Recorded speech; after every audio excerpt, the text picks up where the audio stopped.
Hello everyone, कैसे हैं आप सब। आई होप आप सब अच्छे होंगे, स्वस्थ होंगे। दोस्तों, प्रेगनेंसी एक खूबसूरत एहसास होता है, लेकिन प्रेगनेंसी का जो पीरियड होता है उस दौरान महिलाओं को बहुत सी समस्याओं से गुजरना पड़ता है। और जैसे जैसे डिलीवरी का समय नजदीक आता है, उन्हें ये चिंता भी सताने लगती है कि उनकी डिलीवरी नॉर्मल हो पाएगी या फिर नहीं, क्योंकि सिजेरियन डिलीवरी के प्रोसेस से कोई भी गुजरना नहीं चाहता, क्योंकि इसका प्रोसेस जो है वो महिला के लिए भी और घर में पड़ रहे शिशु के लिए भी कहीं ना कहीं सही नहीं होता है।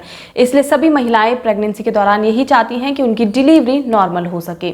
लेकिन कई बार प्रेगनेंसी के दौरान हम कुछ ऐसी गलतियां कर लेते हैं जिसकी वजह से डिलीवरी नॉर्मल होते होते भी सिजेरियन हो जाती है। तो ऐसा आपको अपनी प्रेगनेंसी के दौरान क्या करना है, खासकर प्रेगनेंसी के 3rd ट्राइमेस्टर में, जिससे आपकी डिलीवरी नॉर्मल हो सके और नॉर्मल डिलीवरी में भी आपको कोई परेशानी ना हो। तो यही जानकारी आज की इस वीडियो में मैं आपको देने वाली हूँ। जानने के लिए वीडियो को एंड तक ज़रूर देखिएगा। चैनल पर अगर आप नए हैं तो चैनल को सब्सक्राइब ज़रूर कर दीजिएगा और वीडियो पसंद आती हैं तो प्लीज़ इन्हें लाइक शेयर ज़रूर करिएगा। तो दोस्तों, प्रेगनेंसी के दौरान सबसे ज़्यादा ज़रूरी बात जो होती है वो है कि आप अपना खान पान कैसे रख रहे हैं, क्योंकि खान पान के ऊपर ही डिपेंड करता है कि आगे चलकर आपकी डिलीवरी कैसी होगी, डिलीवरी में कोई कॉम्प्लिकेशंस तो नहीं आएंगी। लेकिन खान पान के साथ साथ गर्भवती महिलाएं कई बार स्ट्रेस लेना शुरू कर देती है, जो कि प्रेगनेंसी के दौरान कॉमन है, क्योंकि हार्मोनल चेंजेस इतने ज़्यादा होते हैं जिसकी वजह से मूड स्विंग्स होना और अन्य कई समस्याएं रहती हैं। लेकिन इस चीज़ का आपको ध्यान रखना है कि स्ट्रेस आप इस दौरान बिल्कुल भी ना लें।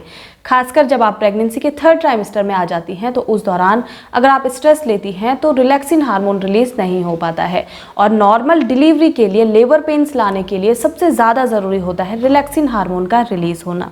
ऐसे में अगर रिलैक्सिन हार्मोन रिलीज़ नहीं होगा तो नॉर्मल डिलीवरी नहीं हो पाएगी।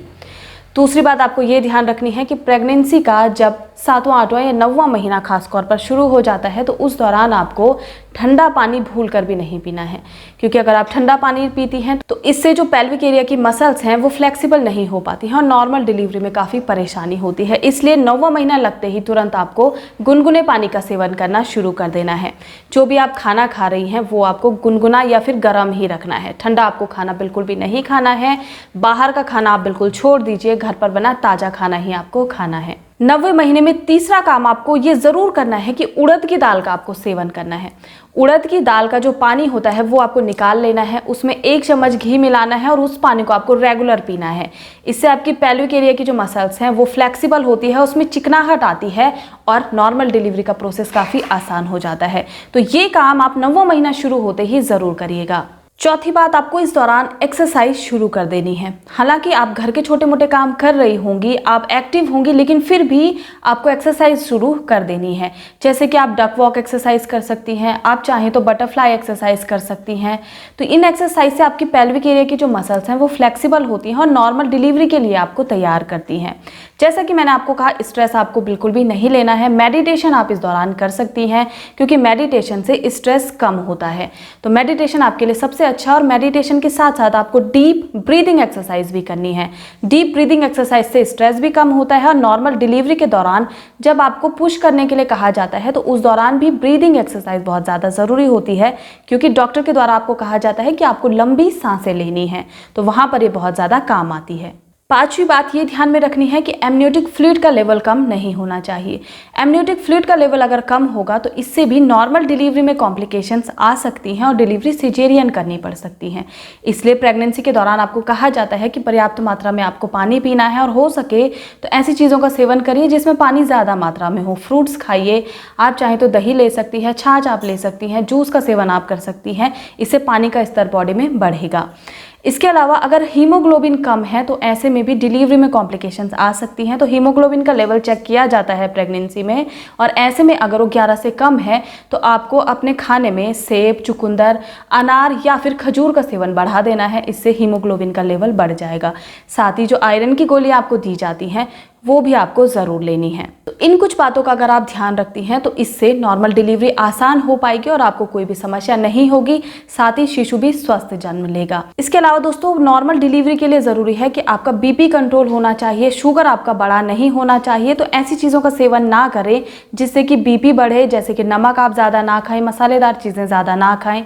शुगर आपका नहीं बढ़ना चाहिए, तो उसके लिए आप मीठी चीज़ों का कम से कम सेवन करें, और साथ ही साथ चेक ज़रूर करवाते रहें कि कहीं थोड़ा थोड़ा उतार चढ़ाव तो नहीं हो रहा है, क्योंकि कई बार ये देखा जाता है कि बीपी बढ़ जाता है या फिर शुगर लेवल बढ़ जाता है, उसकी वजह से डिलीवरी में कॉम्प्लिकेशंस आ जाती हैं।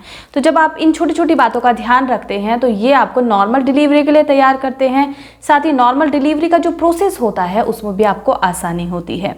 इसके अलावा अगर डिलीवरी अगस्त, सितंबर या अक्टूबर में है तो इस बात का ध्यान रखें कि इस दौरान मौसम एक जैसा नहीं रहता।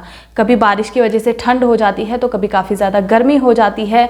उमस इस दौरान बहुत ज़्यादा हो रही है जिसकी वजह से स्वेटिंग बहुत होती है, यानी कि फ्लूइड आपकी बॉडी से बहुत ज़्यादा निकलता है।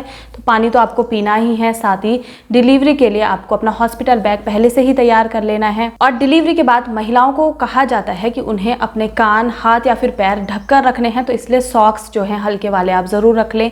बेबी के लिए भी आप हल्के वाले सॉक्स रख लें। साथ ही कपड़े आप जो भी पहनेंगी फुल बाजू के पहने, क्योंकि मच्छर का बहुत ज़्यादा डर होता है। और ऐसे में डिलीवरी के तुरंत बाद महिला का इम्यून सिस्टम भी इतना मजबूत नहीं रहता है, ना ही छोटे से बेबी का इम्यून सिस्टम इतना मजबूत रहता है। इसलिए आपको इस बात का ध्यान रखना है कि डेंगू, मलेरिया अगर हो जाता है तो उससे बहुत ज़्यादा परेशानी हो जाती है। और ये जो पीरियड है इसमें इन्फेक्शन होने का चांस सबसे ज़्यादा होता है। तो इन कुछ बातों का अगर आप ध्यान रखेंगी तो इससे बेबी को भी कोई प्रॉब्लम नहीं होगी और आपको भी कोई समस्या नहीं होगी। तो उम्मीद करती हूँ ये जानकारी आपको पसंद आई होगी। वीडियो अगर आपको पसंद आती है तो लाइक शेयर ज़रूर करिएगा। मिलते हैं ऐसे ही नेक्स्ट वीडियो में, तब तक अपना ध्यान रखिए, स्वस्थ रहिए।